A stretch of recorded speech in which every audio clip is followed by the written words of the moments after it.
students at the University of Canterbury have been warned to be wary of unofficial groups using aggressive recruiting tactics on campus. Who are these groups? Why are they dangerous? And how can you spot a recruiter? Joining me at the desk is Peter Lineham, a religious history expert. Good morning, sir. Good morning to you. Now, okay, we're talking about, I guess, a cult and cults recruiting. There's some sort of discussions around which ones they are. Shincheonji, which is a Korean-based cult, for want of a better word. Mm-hmm.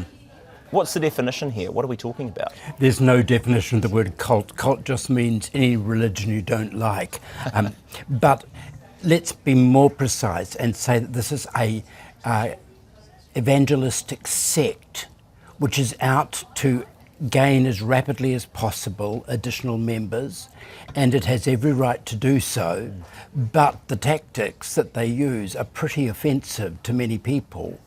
And you know, universities are a perfect ground for them to recruit in, because here are young students just arrived on campus, intrigued but perhaps a little bit separated from family as well, right? That's right. Yeah. And so they're vulnerable, but on the other hand, they're adults. And so you get all these paradoxes. You know, at most campuses today, there are probably 20 or 30 religious groups campaigning, recruiting, and some of these are perfectly ordinary Christian or Muslim groups that are, you know, there's nothing to be frightened of. It's all about broadening your horizons, I suppose. Precisely. And this is also a week when everybody's trying to recruit students for their clubs. Yeah.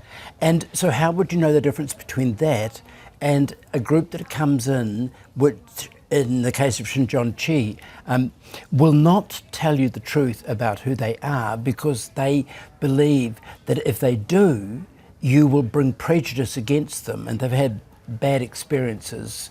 Probably deservedly. I mean, so that's the thing to look out for, is if they're not prepared to say who exactly they are or share some information. Precisely. Or some branding or whatever. Well, I think, it's a sensible warning that you should carefully research anything that you're going to attend. Most of these groups will have little groups, a meeting, and invite you along to certain occasions.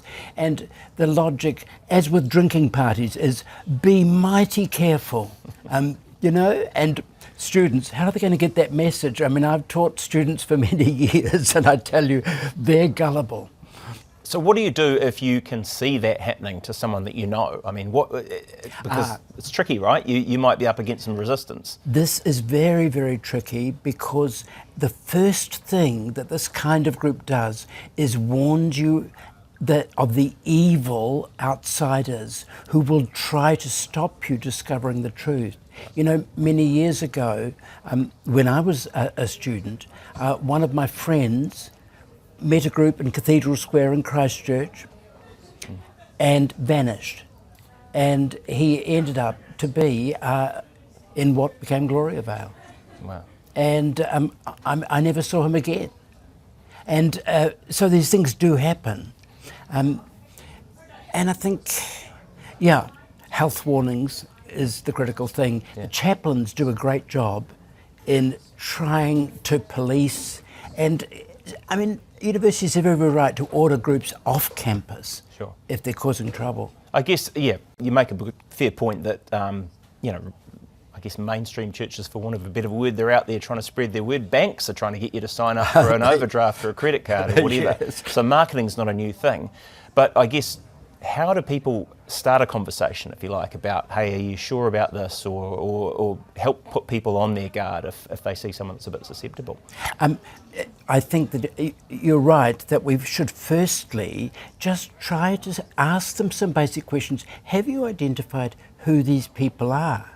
Have you checked up, is there a Wikipedia article about them? You know, something as simple as that, which would give you a sense of identity and knowing what you're up against. Because, say, Shincheonji and the World Mission Society, the other one that seems to be active at the moment, these are Korean groups that will obscure exactly who they are. Right. Well, thanks for bringing them to light here this morning. That's Peter Lineham, religious history expert, joining us here at the desk.